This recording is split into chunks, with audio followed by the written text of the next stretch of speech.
Today I will be showing you how to adapt a toy for a Switch device. I got this toy at CVS for about $15. The Switch I will be using today is a big button. They're typically big reds, but this one's green, so but it has a long cord that you can plug into any female end of an audio wire. You can also use a smaller Switch device, which is shown here, with a Velcro that you can attach to a chair or a wrist or anything that is easiest for you. But for today, I will be using the big green button. Now, this toy has an on and off switch on the paw, and it's a little bit small, so here I will be showing you an example of what it does when you turn it on and turn it off. The toy dances and the ears move, and it's a really cute little Christmas toy that I picked up. The first item in my materials list is the toy. I also will be using standard scissors to cut an incision on the arm where the wires will come out. I will be using wire cutters to cut both the wires of the toy and the audio wire. I will be using 3.5mm stereo splitter wire. Now, you can get a standard wire, but I chose this one because it has two female ends and it's less waste when you cut your materials. Because you only need one, you have another one if you mess up or if you want to adapt another toy. So I chose this product because it was just easier to get a smaller item than this huge piece of audio wire. I will be using electrical tape,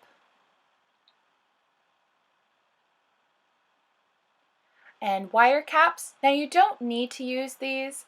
I can show you both ways, but they're just help when you're turning the wires together and you're twisting them.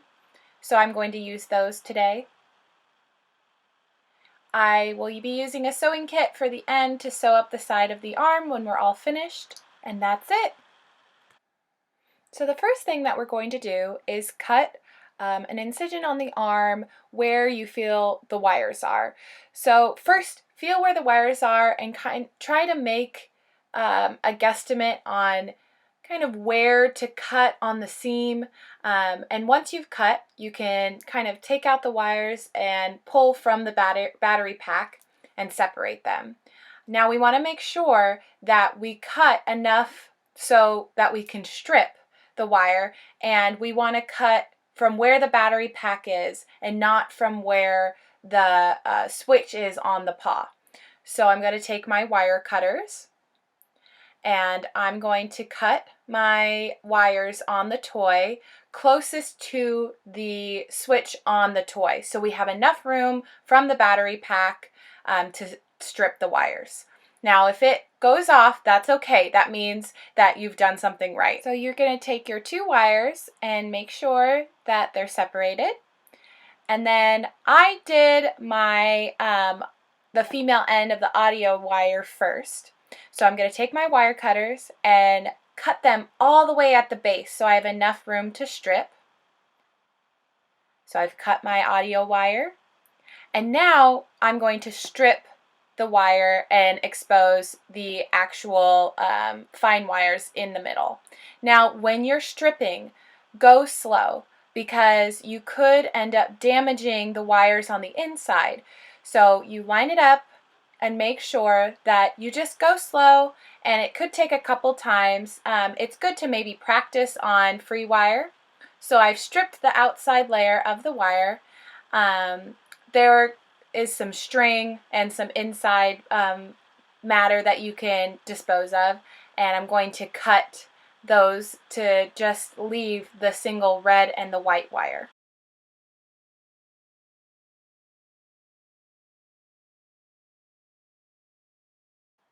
You can use wire cutters or scissors. I decided to use wire cutters just to be safe so I get a clean cut for the wire bendy material, and then I used scissors for the little strings that are inside. So now we have our red wire and our white wire exposed, and now we have to strip those as well. Now, as I said before, go slow. This could damage the inside and the actual wire if you are not careful. So I'm going to strip the red wire and get the outside casing off, and make sure that you bind those together right away so they don't get twisted.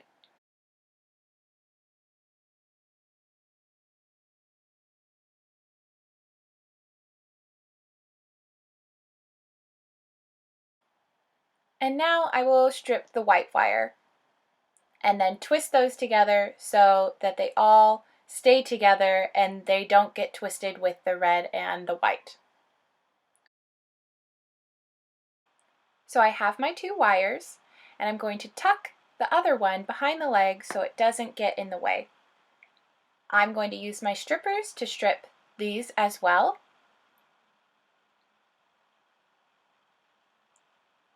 And immediately twist them together and pick, it doesn't matter which side you want to do, pick which side and then twist them together with the audio stereo wire.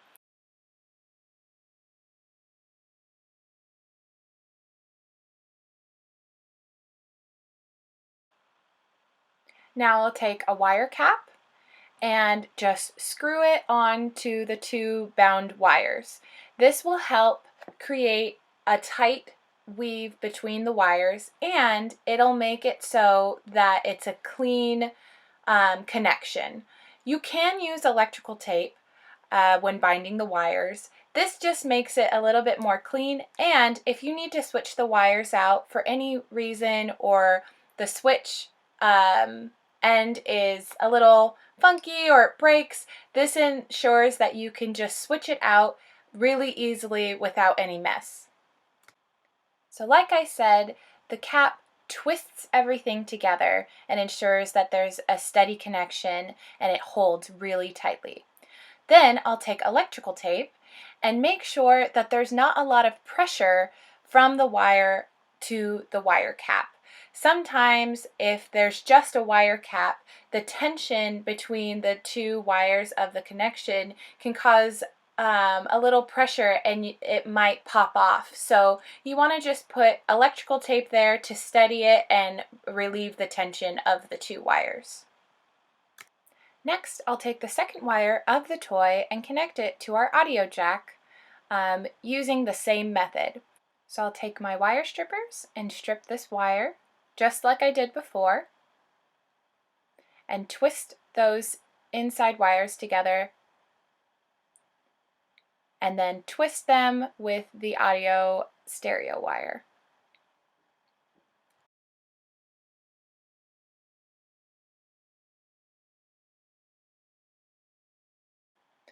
Then I'll take my other wire cap and twist it on to the two bound wires, just as I did before with the first one. And sometimes the caps fall off, but that's okay. You can just pop them right back on, no problem. That is another reason why I like to use the wire caps as opposed to just the electrical tape. And there's our connection. Now I'll cut some electrical tape to relieve any tension that the wires could cause on the wire caps, just as I did before.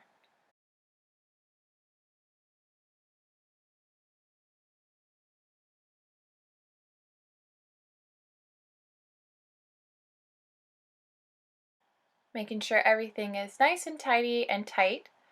Now here is our final product. Here's the female end of the audio wire that is now connected to the wires that connect to the battery pack of the toy. Now we can try it with our switch. Let me move my materials out of the way so you can get a clear vision of what it'll look like. So let me plug in my switch device to my toy. Now when I plug it in, it does play, but I can just switch the wires. But you can just turn it off with a tap of the button. So for the official test, I press the button, it plays, and I press it again, and it shuts off. Now we can try it with the other switch. Plug it in, and I press it on, and then I press it off. And that's it. Now we just stuff the wires back in to the toy. Just be careful when you're doing this so you don't get the wires too tangled, and you want to make sure that they're laying nicely inside the toy. And then all that's left to do is to sew it back up with a needle and thread. Thank you so much for watching.